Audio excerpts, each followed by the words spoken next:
ಕೊಪ್ಪಳ ಜಿಲ್ಲೆಯ ರೈತರೊಬ್ಬರು ಜಗತ್ತಿನ ಅತಿ ದುಬಾರಿ ಬೆಲೆಯ ಮಾವಿನ ಹಣ್ಣು ಬೆಳೆದಿದ್ದು ರಾಜ್ಯದ ಗಮನ ಸೆಳೆದಿದ್ದಾರೆ. ಈ ಕುರಿತು ಒಂದು ವರದಿ.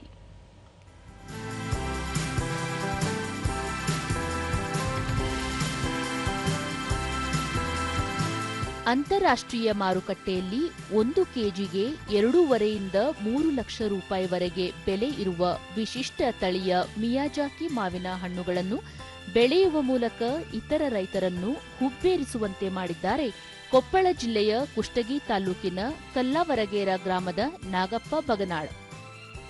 ನಾಗಪ್ಪ ಅವರು ದಿವ್ಯಾಂಗರಾದರೂ ಏನಾದರೂ ಹೊಸದನ್ನು ಸಾಧಿಸಬೇಕು ಎನ್ನುವ ತುಡಿತ ಮತ್ತು ಆಸಕ್ತಿಯಿಂದಾಗಿ ಜಪಾನ್ ಮೂಲದ ಅತಿ ದುಬಾರಿ ಬೆಲೆಯ ಮಿಯಾಜಾಕಿ ಮಾವಿನ ತಳಿ ಕೃಷಿ ಮಾಡಿ ಮೊದಲ ಫಸಲಿನಲ್ಲಿ ಕೊಯ್ಲಿ ಪಡೆದಿದ್ದಾರೆ. ತೋಟಗಾರಿಕಾ ಇಲಾಖೆ ಏರ್ಪಡಿಸಿದ್ದ ಮಾವು ಮೇಳದಲ್ಲಿ ಜಪಾನ್ ಮೂಲದ ಮಿಯಾಜಾಕಿ ತಳಿಯ ಮಾವು ಗಿಡಗಳನ್ನು ಕಂಡಿದ್ದ ನಾಗಪ್ಪ ಅವರು 2,500 ರೂಪಾಯಿಗೆ ತಲಾ ಒಂದರಂತೆ 200 ಗಿಡಗಳನ್ನು ಖರೀದಿಸಿ ತಂದು ಕೃಷಿ ಮಾಡಿದ್ದಾರೆ.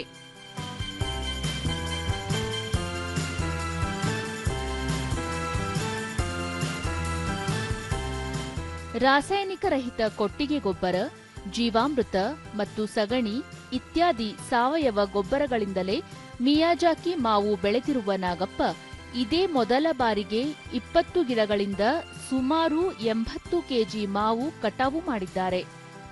ಉಷ್ಣವಲಯಕ್ಕೆ ಹೊಂದಿಕೊಳ್ಳುವ ಮಿಯಾಜಾಕಿಯ ಹಣ್ಣು 350 ಗ್ರಾಂನಿಂದ 500 ಗ್ರಾಂವರೆಗೂ ತೂಕ ಹೊಂದಿದ್ದು ಹಳದಿಗೆ ಬದಲಾಗಿ ಗಾಢ ಕೆಂಪು ಹಾಗೂ ನೇರಳೆ ಬಣ್ಣದ ಹೊರಮೈ ಬಣ್ಣ ಹೊಂದಿದೆ.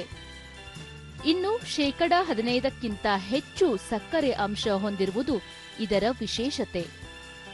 ದೂರದರ್ಶನದೊಂದಿಗೆ ಕೃಷಿಕ ನಾಗಪ್ಪ ಬಗನಾಳ್, ಮೊದಲ ಬಾರಿಗೆ ಜಿಲ್ಲೆಯಲ್ಲಿ ಇಂತಹ ಬೆಳೆ ಬೆಳೆಯುವ ಸಾಹಸ ಮಾಡಿದ್ದೇನೆ. ಸಾಕಷ್ಟು ಬಂಡವಾಳ ವೆಚ್ಚ ಮಾಡಿದ್ದು ತೋಟಗಾರಿಕೆ ಇಲಾಖೆ ಉತ್ತಮ ಮಾರುಕಟ್ಟೆ ಒದಗಿಸಿಕೊಡುವ ಮೂಲಕ ನೆರವಿಗೆ ಬರಬೇಕು ಎಂದು ಮನವಿ ಮಾಡಿದರು. ರೈತರಿಗೆ ಸರ್ ಸರ್ಕಾರದಿಂದ ಒಂದು ಉತ್ತಮವಾದಂತ ಅವರು ಅನುಕೂಲ ಮಾಡಿಕೊಟ್ರು ಸರ್. ಅದಕ್ಕೆ ಏನ್ ಮಾಡಿ ಸರ್, ನಾವು ಇದಕ್ಕೆ ಜೀವಾಮೃತ ಹಾಕಿವಿ ಸರ್. ಆಮೇಲೆ ಕುರಿ ಗೊಬ್ಬರ, ಸಗಣಿ ಗೊಬ್ಬರ ಹಾಕಿವಿ ಸರ್. ಈಗ ಸಸಿಗಳಿಗೆ ಎಲ್ಲಕ್ಕೂ ಇವತ್ತು ಕೇಸರಿಗೆ ಅದನ್ನ ಹಾಕಿವಿ.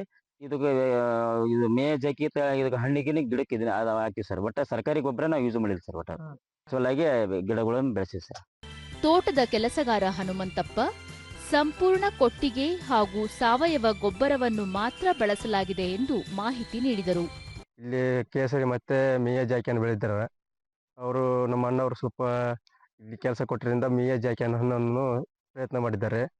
ಸಗಣಿ ಗೊಬ್ಬರ ಮತ್ತೆ ಜೀವಾಮೃತ, ಗೋಮಂತ್ರ ಅದೆಲ್ಲ ಹಾಕಿದ್ದಾರೆ ಸರ್. ಒಳ್ಳೆ ರೀತಿಯಿಂದ ಸ್ವಲ್ಪ ಇದಾಗಿದೆ. ಜಿಲ್ಲಾ ತೋಟಗಾರಿಕಾ ಇಲಾಖೆ ಜಂಟಿ ನಿರ್ದೇಶಕ ಕೃಷ್ಣ, ತೋಟಗಾರಿಕೆ ಇಲಾಖೆಯಿಂದ ಕೃಷಿ ಹೊಂಡ ನಿರ್ಮಾಣಕ್ಕೆ, ಗಿಡಗಳ ಖರೀದಿಗೆ ಮನ್ರೇಗಾ ಯೋಜನೆ ಅಡಿ ನೆರವು ಒದಗಿಸಿಕೊಡಲಾಗಿದೆ. ಸ್ಥಳೀಯವಾಗಿ ಜಾಗತಿಕ ಬೆಲೆ ಸಿಗುವ ಸಾಧ್ಯತೆ ಇಲ್ಲ. ಆದರೆ ಕೆಜಿಗೆ 500ರಿಂದ 1000ವರೆಗೆ ಬೆಲೆ ಸಿಕ್ಕರೂ ರೈತರಿಗೆ ಅನುಕೂಲ ಆಗಲಿದೆ ಎಂದು ತಿಳಿಸಿದರು.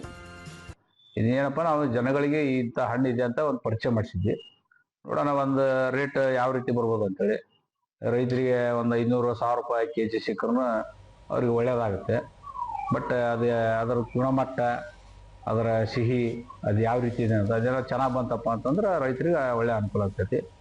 ಒಟ್ಟಾರೆಯಾಗಿ ಕೈಲಾಗದು ಎಂದು ಕೈಕಟ್ಟಿ ಕೂರದ ದಿವ್ಯಾಂಗ ರೈತ ನಾಗಪ್ಪನ ಸಾಧನೆ ಇತರ ರೈತರಿಗೂ ಮಾದರಿಯಾಗಿದೆ.